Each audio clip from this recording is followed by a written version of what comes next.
Hello, everyone. Welcome to the Newsbrowse News broadcast. City News Everywhere reports that European officials are urging Canadians to learn from the hybrid threats Russia poses in the Baltic Sea, warning that these tactics could be a preview of future actions in Canada's high north. Polish Ambassador Witold Dielski highlighted incidents like rail line explosions and harassment of energy and communication lines by Russia's shadow fleet.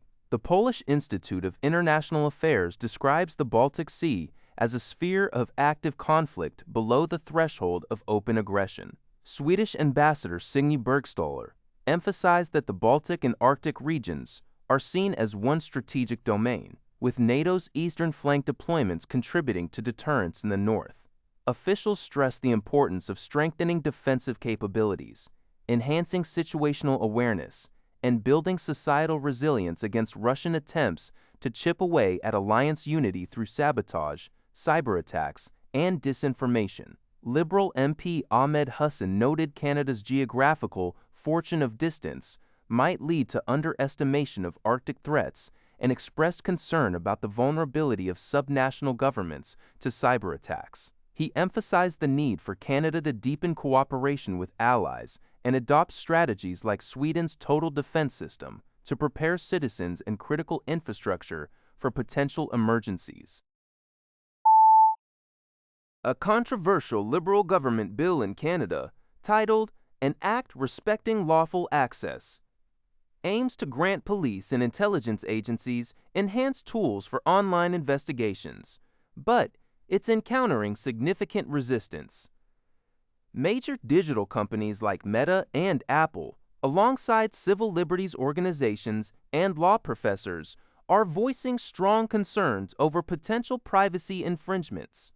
Critics argue the legislation unnecessarily expands government powers, with provisions that could lower the threshold for obtaining subscriber information, compel service providers to develop technical capabilities that might weaken encryption, dubbed backdoors, and allow for the retention of metadata for up to a year. While the government insists any access requires legal authorization and rejects claims of enabling widespread surveillance, opponents warn of a mass surveillance capability regime and serious risks to privacy and cybersecurity.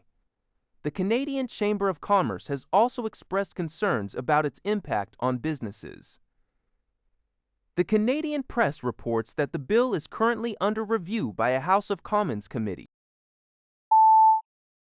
From City News Everywhere, Canada's North is seeing an unprecedented boom in federal infrastructure and military projects, with Prime Minister Mark Carney announcing over $35 billion in investments for the region. However, this vast undertaking presents significant workforce challenges. Experts and business leaders warn of severe skilled labor shortages, noting that many talented local individuals are already employed. The high operating costs in the North, coupled with difficulties in recruiting and training new workers, pose major hurdles. Furthermore, there is a strong emphasis on fostering equity partnerships with local Indigenous communities to ensure they benefit directly from these developments, a factor many Southern firms may not fully grasp. With multiple hydro, road, and port projects underway or planned in the Northwest Territories and Nunavut, strategic long-term planning is crucial to manage resources, sequence construction effectively, and avoid straining essential services and the existing local workforce. Passengers began disembarking on Sunday from the MV Hondius cruise ship, which has been affected by a hantavirus outbreak and is anchored off Tenerife in Spain's Canary Islands. The Canadian Press reports, despite the disembarkation, Spanish authorities, the World Health Organization, and the cruise company Oceanwide Expeditions confirmed that none of the more than 140 people remaining on board are currently showing symptoms of the virus. However, the outbreak has already led to 3 deaths and 5 passengers who had previously left the ship tested positive for hantavirus. Spanish nationals are among the first to be ferried off in small boats, and all disembarking individuals will undergo health checks. Evacuation flights arranged by several countries, including the US, UK, and Netherlands, are set to repatriate passengers to their home countries for observation or quarantine. The ship is expected to sail to Rotterdam for disinfection after the operation, while some crew and the body of a deceased passenger will remain on board.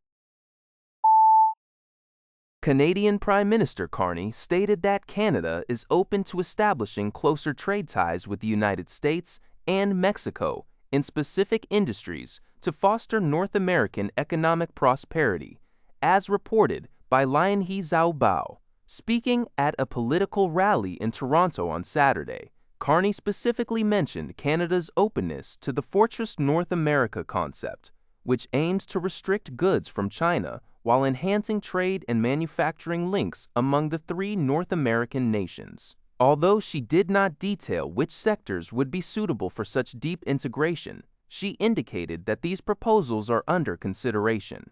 Carney added that if these initiatives do not materialize, Canada would actively pursue investments in new markets and products. Past discussions among North American leaders have also touched upon greater cooperation in areas like energy and critical minerals. The USMCA trade agreement, which came into effect in July 2020, is scheduled for a review on July 1st this year.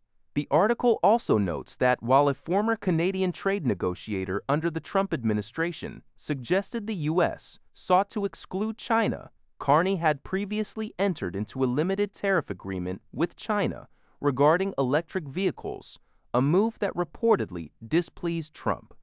Canada is simultaneously working to secure new trade agreements with countries like India and South American nations to diversify its export markets beyond the U.S. That's all for this video. Thank you for watching. See you in the next video.